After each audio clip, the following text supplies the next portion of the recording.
Assalamualaikum warahmatullahi wabarakatuh.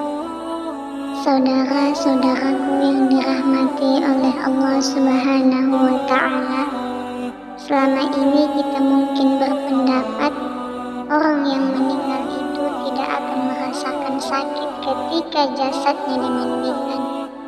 Padahal saat dimandikan tersebut, mayit menjerit. Diceritakan oleh Aisyah ketika ia tengah menunggu suaminya Rasulullah SAW kembali ke rumah. Ia mengucapkan salam dan kemudian berdiri untuk menyambut sang Nabi kecintaan Allah tersebut. Duduklah di tempatmu, tidak usah berdiri wahai Ummul Mukminin. Begitu ucap Rasulullah SAW. Rasulullah SAW kemudian turut duduk bersama Aisyah dan kemudian meletakkan kepalanya di pangkuan istrinya tersebut. Aisyah lantas mencari uban pada jenggot Rasulullah dan menemukan 19 helai rambut yang sudah memutih.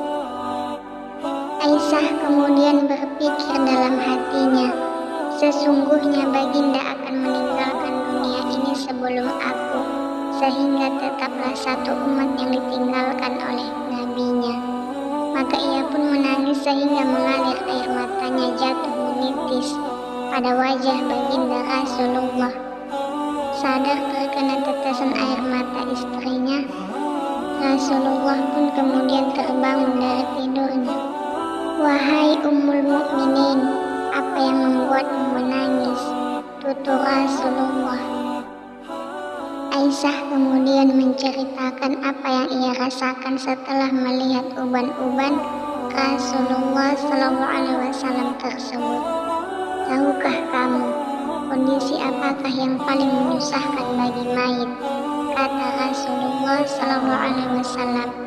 Tidak ada kondisi yang paling menyusahkan atas diri mayit dari saat keluar dari rumahnya, anak-anak yang ditinggalkan berada di belakangnya, serta menangisinya, kata Rasulullah. Itu memang menyakitkan, tapi masih ada lagi yang jalan pedih dari itu, sahut Rasulullah SAW. Tidak ada kondisi yang lebih berat atas diri mayit dari saat dia dimasukkan dalam liang lahat dan dikubur di bawah tanah. Para kerabat, anak, dan istrinya meninggalkannya pulang. Setelah itu datanglah malaikat Munkar dan Nakir dalam kuburnya, ujar Aisyah.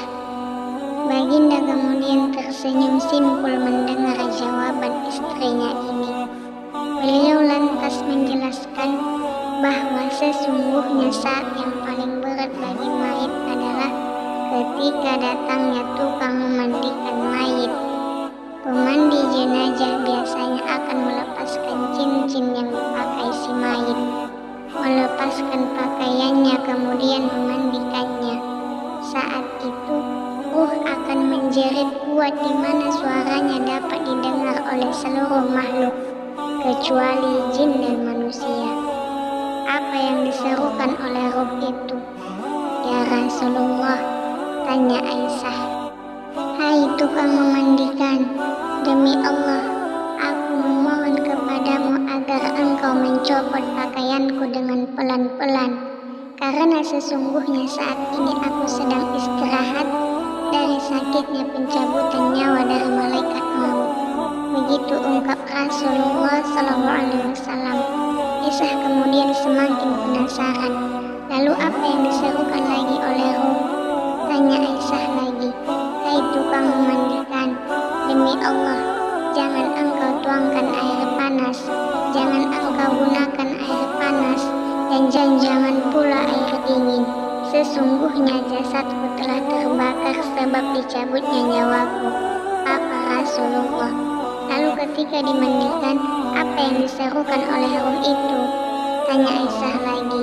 Dan ketika dimandikan, ruh itu berkata, demi Allah, hai tukang memandikan, janganlah engkau pegang diriku terlalu kuat. Sesungguhnya jasadku masih terluka karena keluarnya nyawa. Tutur Rasulullah SAW. Itulah sakit yang dirasakan oleh mayit. Tentu kita sudah tahu bahwa saat pencabutan nyawa itu rasanya begitu menyakitkan, bahwa Rasulullah SAW pun merasakan hal yang sama, dan bekasnya masih terasa hingga saat dimandikan.